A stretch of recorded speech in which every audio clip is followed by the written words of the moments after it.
எபிரேயருக்கு எழுதிய திருமுகம் 12வது அதிகாரம் 1 வசனம். அங்கதான் அந்த ட்ராக்கை பற்றி அழகாக அந்த நூல் ஆசிரியர் அருமையாக எடுத்து சொல்லுகிறார். ஒரே வசனத்துல அந்த வசனம் இவ்வாறு சொல்லுகிறது: திரண்டு வரும் மேகம் போல் இத்தனை சாட்சிகள் நம்மை சூழ்ந்து நிற்க, எந்த சுமையையும் நம்மை பற்றி கொண்டிருக்கும் எந்த பாவத்தையும் உதறி தள்ளிவிட்டு நமக்கு குறிப்பிடப்பட்டுள்ள ஓட்ட பந்தயத்தை மன உறுதியோடு ஓடுவோமாக. மீண்டும் அந்த வசனத்தை கூறுகிறேன்.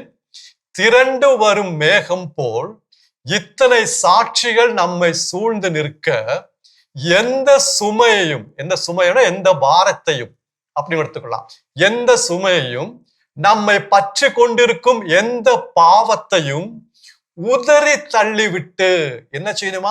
உதறி தள்ளிவிட்டு நமக்கு குறிப்பிடப்பட்டுள்ள ஓட்ட பந்தயத்தை, ரேஸ் மார்க்ட், குறிப்பிடப்பட்டுள்ள ஓட்ட பந்தயத்தை மன உறுதியோடு ஓடுவோமாக.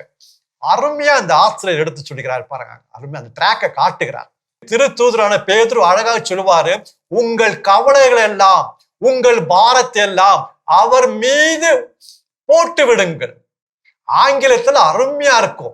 அன்லோட் யுவர் வரிஸ், அன்லோடு போடுங்க. காஸ்ட் அவுட் யுவர் வரிஸ், தூக்கி போடுங்க, அவர் மேல தூக்கி போடுங்க. அவர் உங்கள் மீது அக்கறை உள்ளவரா இருக்காரு. திருத்தூதர் பேதுரு அருமையா சொல்வார். அன்லோடு போடுங்க, லோடிங் அன்லோடிங். ஏன் நீங்க தூக்கிட்டு போறீங்க? ஏன் இந்த மூட்டை தூக்கிட்டு நடக்கிறீங்க? எல்லாம் அவர் மேல போடுங்க, அவர் சுமப்பாருங்க. அவ்வளவு அக்கறை உள்ளவராக, அன்புள்ளவராக அவர் இருக்கார். நமக்கு உதவி செய்ய அவர் இருக்கார், நம்முடைய கடவுள்.